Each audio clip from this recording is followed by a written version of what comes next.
கிறிஸ்துவுக்கு பிரியமான விசுவாச பிள்ளைகளே, அன்பு சொந்தங்களே, தேவ ஜனங்களே, அன்பான உடன் ஊழியர்களே, உங்கள் யாவருக்கும் நம் தேசத்தின் மேல் கண்களை வைத்திருக்கிற ஆண்டவராகிய இயேசுவின் நாமத்தில் வாழ்த்தலை தெரிவித்துக் கொள்கிறேன். கர்த்தர் நம்மை ஆசீர்வதிக்கிறார். இந்த காலை மன்னா ஊழியத்தை கர்த்தர் ஆசீர்வதிக்கிறார். கேட்கிற அநேகர் ஆசீர்வதிக்கப்பட்டுக் கொண்டிருக்கிறீர்கள். அதற்காக நான் ஆண்டவரை துதிக்கிறேன். தொடர்ந்து இந்த ஊழியத்துக்காக ஜெபியுங்கள். இதிலும் மேலான பெரிய காரியங்களை கர்த்தர் செய்வதற்கு ஆயத்தமாக இருக்கிறார். இந்த 7வது மாதத்திலும் 119வது இந்த காலை மன்னாவை உங்களோடு பகிர்ந்து கொள்வதற்கு தேவன் கிருபை பாராட்டி இருக்கிறார். அவர் நாமத்தை மகிமைப்படுத்திக் கொண்டிருக்கிறார். சித்தத்தை நிறைவேற்றிக் கொண்டிருக்கிறார். நாம் ஆசீர்வதிக்கப்பட்டுக் கொண்டிருக்கிறோம். அதான் உண்மை. ஆகவே தொடர்ந்து நாம் இந்த காலை மன்னா ஊழியத்தில் ஜெபியுங்கள். கர்த்தர் இதிலும் பெரிய காரியம் செய்யட்டும். கர்த்தர் ஆசீர்வதிப்பாராக. இந்த நாட்களிலும் உபாகம புஸ்தகம் 11ஆம் அதிகாரம் 12ஆம் வசனம் இப்படி சொல்லி இருக்கிறது. அது உன் தேவனாகிய கர்த்தர் விசாரிக்கிற தேசம், வருஷத்தின் துவக்கம் முதல் வருஷத்தின் முடிவு மட்டும் எப்பொழுதும் தேவனாகிய கர்த்தரின் கண்கள் அதன் மேல் வைக்கப்பட்டிருக்கிறது. இது கானான் தேசத்தை குறித்து சொல்லப்பட்டதா இருந்தாலும் இன்னைக்கு நான் விசுவாசத்தோடு என் இந்திய தேசத்தின் மேல் கர்த்தருடைய கண்கள் இருக்கிறது என்று சொல்லி நான் விசுவாசிக்கிறேன். நீங்கள் அதை விசுவாசிங்கள், தப்பு ஒன்றும் இல்லை. இந்தியாவை ஆண்டு நேசிக்கிறார். வேத புத்தகத்தில் இடம்பெற்ற ஒரு நாடு இந்திய நாடு. எஸ்தர் புஸ்தகத்தில் இந்திய நாடை நாம் பார்க்கிறோம், அங்கே இருக்கு. ஆகவே இந்தியாவை கர்த்தர் நேசிக்கிறார், கண்ணோக்கி பார்த்து கொண்டு இருக்கிறார். ஆகவே நாம் நாட்களில் ஒரு பெரிய காரியங்களை இந்த தேசத்தில் நாம் பார்க்க போகிறோம். அதை உணர்ந்திருக்கிறோம். அதை கர்த்தர் நிச்சயமா செய்து முடிப்பார். பார்த்து கொண்டிருக்கிற ஆண்டு சும்மா போக மாட்டார். ஸ்தோத்திரம். அப்போ கண்ணோக்கி பார்க்கிறேன் என்று சொல்லும் போது கவனிக்கிறார். நீ தேசத்துல ஒரு சிலர் என்ன செஞ்சாலும் அவனை யார் கேட்க போறா, நம்ம வச்சேதான் வரிசை என்று சொல்லி வாழ்ந்து விடுகிற மக்கள் கூட்டம் இருக்கிறது. ஆனால் கர்த்தர் ஒரு கவனித்துக் கொண்டிருக்கிறார் என்று அறியாமல் அவர் நடந்து கொண்டிருக்கிறார்கள், செயல்பட்டுக் கொண்டிருக்கிறார்கள். ஒரு நாட்டுக்கு இதுடைய பலனை அவர்கள் காண்பார்கள் நிச்சயமாகவே. அருமையான தேவனுடைய பிள்ளைகளே, நானும் நீங்களும் கூட கர்த்தர் நம்ம கவனமா இருக்கணும். கர்த்தர் கவனித்துக் கொண்டிருக்கிற என்பதை உணர்ந்து நாம் செயல்பட வேண்டும். குடும்ப வாழ்க்கையில், தனிப்பட்ட வாழ்க்கையிலும், ஊழிய பாதையிலும், விசுவாசத்தை சந்திக்கிற காரியங்களிலும், விசுவாசோடு பழகிற காரியத்திலும் கர்த்தர் கவனித்துக் கொண்டிருக்கிறார் என்ற உணர்வோடு செயல்படும் என்று சொன்னால் இந்த வாழ்க்கை மேன்மையான ஒரு வாழ்க்கையை காணப்படும். கவனித்துக் கொண்டிருக்கிறார். அது மாத்திரமல்ல, பாதுகாத்துக் கொண்டு இருக்கிறார். இந்திய தேசம் விரோதமாக எத்தனையோ காரியங்கள் எழுந்து கொண்டிருந்தாலும் கர்த்தர் அதையெல்லாம் மாற்றிக் கொண்டிருக்கிறார். கர்த்தருடைய பிள்ளைகள் ஜெபத்தை கேட்டு தேசத்தை இன்னைக்கு பாதுகாத்துக் கொண்டிருக்கிறார். சரி, எதிர்மறையான சூழ்நிலை நடந்து கொண்டிருக்கு. அந்த வியாதினால அநேக சூழ்நிலை இருந்தாலும், அநேக ஏதோ வித்தியாச காரியம் சொன்னாலும் ஓரளவு கர்த்தருடைய பாதுகாப்பு இருந்து கொண்டு தான் இருக்கிறது. இதிலும் கர்த்தருடைய பாதுகாப்பு திறந்து நிச்சயமா செபிப்போம். அது மாத்திரமல்ல, தேசத்தின் தேவைகளை சந்திக்கும்படியாகவும் ஆண்டு உற்று கவனித்துக் கொண்டிருக்கிறார். எதிர்மறையான சூழ்நிலை நாட்கள்ல ஜனங்கள் பசி பஞ்சத்துல அழிந்து போகாதபடி, கொள்ளை நோயில் அநேக பாதிக்கப்பட்டு விடாதபடி போஷிக்கும்படியாகவும் கர்த்தர் தேசத்தை உற்று கவனித்துக் கொண்டிருக்கிறார். எல்லாரையும் பார்க்கிறார். நான் கடந்த நாள் சொன்னபடி நல்லோரையும் தீயோரையும் பார்த்து கொண்டிருக்கிறார். எல்லாரையும் பார்த்து கொண்டிருக்கிறார். பிரியமானவர்களே, ஸ்தோத்திரம். சரி, இப்படி கவனித்து இப்படி இருக்கும்போது அவர் நம்ம என்ன சொல்றாரு சொன்ன 11ஆம் வசனத்துல, நீங்கள் உங்கள் தேவனாய் கர்த்தரிடத்தில் உங்கள் முழு இதயத்தோடு முழு ஆத்மாவோடு அன்பு கூர்ந்து.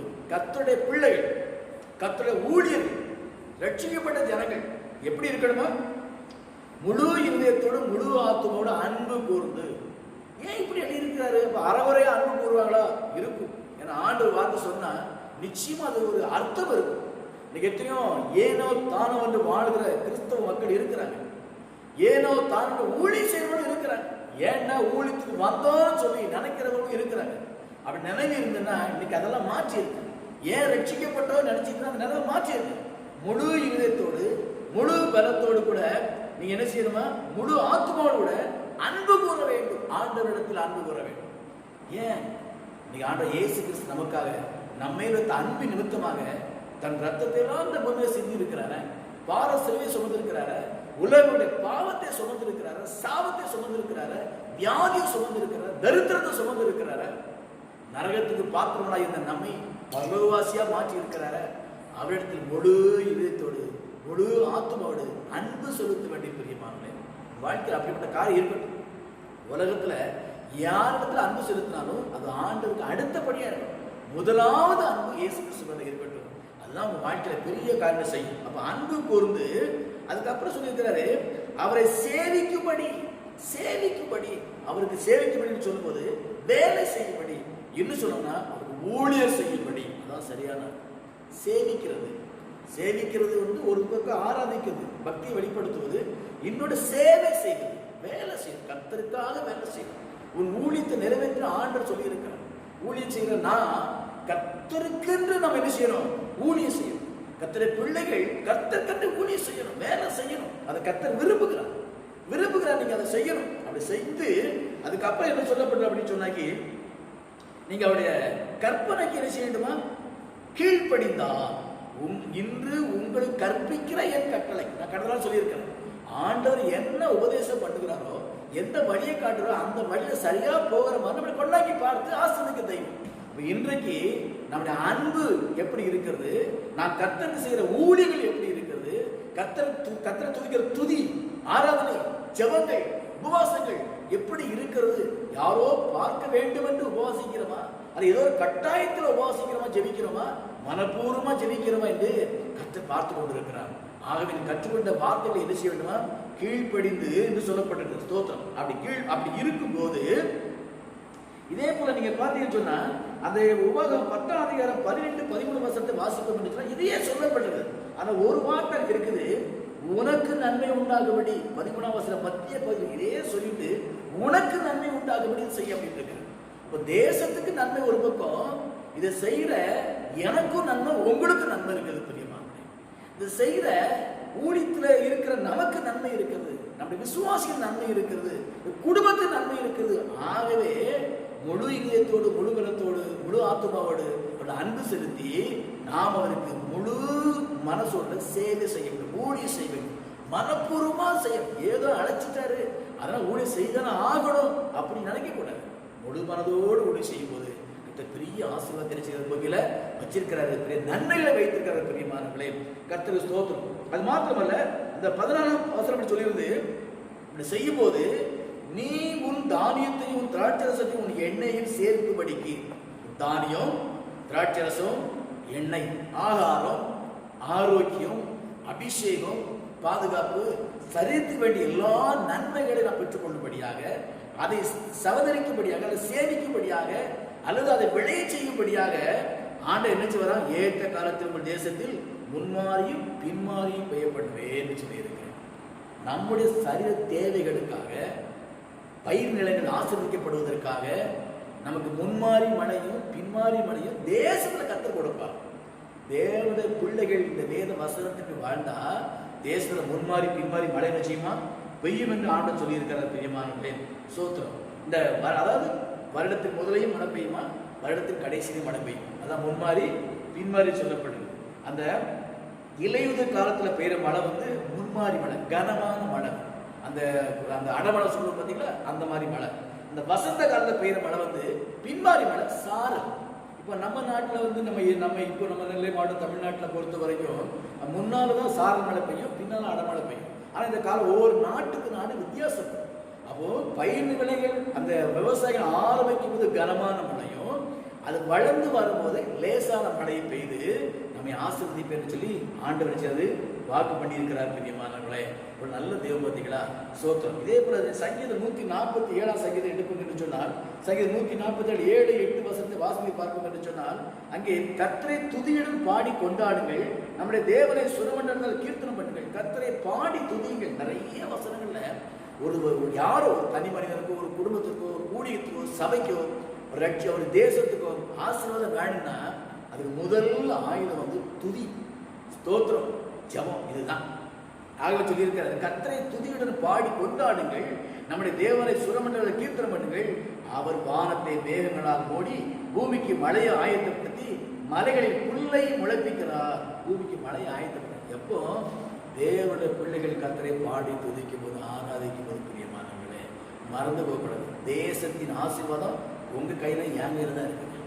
தேசம் ஆசீர்வதிக்கப்பட வேண்டும் என்று சொன்னால், தேசம் கர்த்தருடைய பார்வையில் இருக்க வேண்டும் என்று சொன்னால், அவர் பார்த்து தேசத்தை விசாரித்து ஆசீர்வதிக்க வேண்டும் என்று சொன்னால், நீங்களும் நானும் அதுக்கு கருவியாக பயன்பட வேண்டும் என்று கர்த்தர் ஆவியானவர் விரும்புகிறார். பிரியமானவர்களே, கர்த்தர் ஸ்தோத்திரம். அப்போ துதித்து பாடும்போது சொல்லப்படுது. நீ யோபேல் புஸ்தகம் 2 23 24 வாசித்து பார்த்தீங்கன்னா, கர்த்தர் மகிழ்ச்சியா இரு, சந்தோஷமா இரு. அப்ப தானியமும் திராட்சரசமும் எண்ணெய் புரண்டு ஓடும். நான் மகிழ்ச்சியா இருந்தா கர்த்தருடைய ஆசீர்வாதம் கிடைக்கும். எவ்வளவு நல்ல ஆண்டவர் பார்த்தீங்களா? எத்தனை பேர் மகிழ்ச்சியா இருக்கிறீங்க? மகிழ்ச்சியை கெடுக்கிற எத்தனையோ சூழ்நிலை ஏற்படும் உங்களுக்கு. ஏன்னா இந்த மகிழ்ச்சியா இருக்கும்போது தான் தானியம் திராட்சை எண்ணெய் கிடைக்கணும் அப்படின்னு ஆண்டு சொல்லியிருக்க. அப்படின்னால மகிழ்ச்சி இல்லைன்னா இந்த ஆசீர்வாதம் கிடைக்காது. அப்ப ஆசீர்வாதத்தை கெடுக்கும்படியாக பிசாசானவன் மகிழ்ச்சியை கெடுப்பதற்கு பல சூழ்நிலை உருவாக்குவான். உன் குடும்ப மகிழ்ச்சியை கெடுப்பதற்கு உன் பிள்ளையை பயன்படுத்துவான். உன் மகிழ்ச்சியை கெடுப்பதற்கு உன் கணவனை பயன்படுத்துவான். மகிழ்ச்சியை கெடுப்பதற்கு மனைவியை பயன்படுத்துவான். ஒரு சபை சபையில ஒரு மகிழ்ச்சியை கெடுப்பதற்கு ஒரு விசுவாசியை பயன்படுத்துவாங்க. இப்படி யாரோ ஒருத்தை கொண்டு பிசாசான மகிழ்ச்சியை கெடுத்து நம்மளை துக்கப்படுத்த வைத்து தேவ ஆசீர்வாதத்தை இழந்து போவதற்கு சூழ்நிலை உருவாக்குவா. இடம் கொடுக்கக்கூடாது. கர்த்தர் மகிழ்ச்சியா இருப்பதே நம்ம பலன் என்று சொல்லப்பட்டது. ஆண்டு சொல்லியிருக்கார், சந்தோஷமா இருங்கள். மறுபடியும் சொல்றது, சந்தோஷமா இருன்னு சொல்லி. கணவன் மனைவிக்குள்ள சந்தோஷம் கெடுக்கிற சூழ்நிலைகளை பிசாசு ரொம்ப கொண்டு வருவான். ரொம்ப நீ கவனமா இருக்கணும். குடும்பத்துல பிரச்சனையை கொண்டு வருவான். ரொம்ப கவனமா இருக்கணும். திருமண நாட்களில் கிறிஸ்துவ திருமணம் நடந்துட்டு சொன்னா எனக்கு கைவிட சொல்லியிருப்பீங்கல்ல, வாழ்விலும் தாழ்விலும் சுகத்திலும் துக்கத்திலும் அப்புறம் மரணம் பிரிக்கும் வரைக்கும் நம்ம அன்பா இருப்போம், கீழ்ப்படிவோம், வாக்கு கொடுத்திருப்பீங்கன்னா. இந்த வாக்கெல்லாம் நான் முன்னால சொல்லி ஒரு காலமா நான் சொல்லியிருக்கிறேன். நீ கர்த்தருடைய பிள்ளைகள் கிறிஸ்தவ முறைப்படி மேரேஜ் நடந்ததுன்னா நிச்சயம் வீடியோ எடுத்திருப்பீங்க. பழைய காலத்தில் எடுக்க மாட்டாங்க, வீடியோ எடுத்திருப்பாங்க. மாசம் ஒரு அந்த வீடியோ எடுத்து போட்டு பாருங்க. அங்க நீ கொடுத்த வாக்குறுதி, ஊழியர் கொடுத்த நல்ல ஆலோசனைகள் அதெல்லாம் திரும்ப நீ கேட்டு பார்த்தீங்கன்னா நீ குடும்பத்துல பிரச்சனையே வராதுங்க. எத்தனை கிறிஸ்தவ குடும்பம் பிரச்சனை வருது தெரியுமா? விட்டு கொடுக்க மனசு இல்லை, விட்டு கொடுக்க சகிப்பு தன்மை இல்லை, மன்னிக்கிற சுபாவம் இல்லை. ஆனா நிறைய குடும்பங்கள்ல பிரச்சனை, பிரிவினைகள், மனஸ்தாபங்கள், கருத்து வேறுபாடு. அப்புறம் வேற ஊழியக்காரங்க குத்துச்சாங்க, இவர் தான் அந்த பொண்ணை பார்த்தாரு, இவர் தான் மாப்பிள்ளை பார்த்தாரு, மாப்பிள்ளை பார்த்தாரு, பொண்ணு பார்த்தாரு, சண்டையா போட சொன்னாரு, சண்டை போட சொன்னாரா, அடி சொன்னாரா, கசந்து வாழ்க்கை வாழ சொன்னாரா? அது சொல்லலையே. ஒண்ணு மாப்பிள்ள பார்த்தாரு, எப்படி வாழன்னு சொன்னாரு. அதுவும் அப்புறம் கையில் இருக்கிற வேத புத்தகத்துல ஆண்டவர் என்ன சொல்லி இருக்கிறாரு? ஒரு வாழ்க்கை குறித்து, குடும்ப வாழ்க்கை குறித்து, குடும்ப உறவை குறித்து, குடும்ப ஐக்கியத்தை குறித்து எத்தனை சொல்லி இருக்கிறாரு. அதெல்லாம் கையில வச்சுக்கிட்டு நீ சண்டை போட்டு மனஸ்தாபப்பட்டு பாசிட்டிவ் வாழ பார்த்தாருன்னா உனக்கு தான் சாபம். அது வேண்டாம். மகிழ்ச்சியா இருங்க. ஒரே ஒரு வாழ்க்கை சீக்கிரம் கடந்து போகும்போது உள்ள கொரோனா வந்தது ஆண்டு வரைக்கும் அடையாளமா அறிந்திருக்கிறோம். சீக்கிரம் இயேசு வரப்போகிறாரு. அந்த வருகை கடைசி நாட்கள்ல வீணா குடும்பத்துல சமானத்தை கெடுக்கிற சூழலை உருவாக்கி நிம்மதியில்லாம வாழ்ந்து நரகத்து போகாதபடி மகிழ்ச்சியா இருக்கும்படி நம்ம பட்சமாய் கேட்டுக்கொண்ட பிரியமானே, திருமணமான அநேக குடும்பங்கள் இதில் கேட்டுப்படணும். திருமணம் ஆன புதுசுல பார்த்தீங்கன்னா ரொம்ப பிரச்சனை இருக்குது. எல்லாம் மாறி சந்தோஷமா இருந்தீங்கன்னா வாழ்க்கையில தானியம் திராட்சரசமும் எண்ணெயும் புரண்டோடு முடியாத கர்த்தர் ஆசீர்வதிப்பார் பிரியமானே. ஆகவே சந்தோஷமா இருக்கப்படாங்க. மனஸ்தாபத்துக்கு இடம் கொடுக்காதீங்க. பிரச்சனை வந்தாலும் சூரியன் அடையக்கு முன்னாடி சரியாய் ஒப்புரவாகிறது. மன்னிச்சு மறக்க பாருங்க. இயேசு கிறிஸ்துவ பாருங்க, உங்களை பாருங்க, உங்களுக்கு இயேசு என்ன செய்துக்கிறான்னு பாருங்க. இதை பார்த்தீங்கன்னா ஒருவரும் ஒருவருடைய கசந்து கொள்ள மாட்டோம், ஒருவரும் கோபப்பட மாட்டோம், யாரும் வைராக்கிய கொள்ள மாட்டோம் பிரியமானவர்களே. அவர் நோக்கி பார்த்து பிழைத்துக் கொள்ளுங்கள், சந்தோஷமா இருந்து ஆசீர்வதிக்கப்பட வேண்டும் சொல்லி யோவேல வாசிக்கிற பிரியமானவர்களே.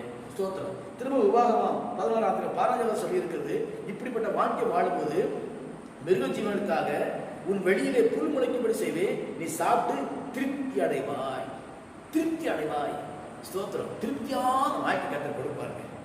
நம்ம குடும்பத்துல திருப்தி, நம்ம தனிப்பட்ட வகையில் திருப்தி இருந்தா குடும்பம் திருப்தியா இருக்கும். குடும்பம் திருப்தியா இருந்தா அந்த சபை திருப்தியா இருக்கும். சபை திருப்தியா இருந்தா தேசம் திருப்தியா இருக்கும்.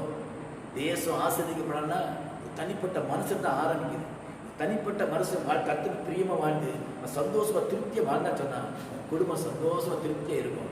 அவன் இருக்கிற சபை சந்தோஷமா திருப்தியா இருக்கும். அந்த சபை இருக்கிற கிராமம் அது திருப்தி சந்தோஷமா இருக்கும். இந்த கிராமம் இருக்கிற பட்டணம், இந்த பட்டண தேசம் திருப்தி அடையும்.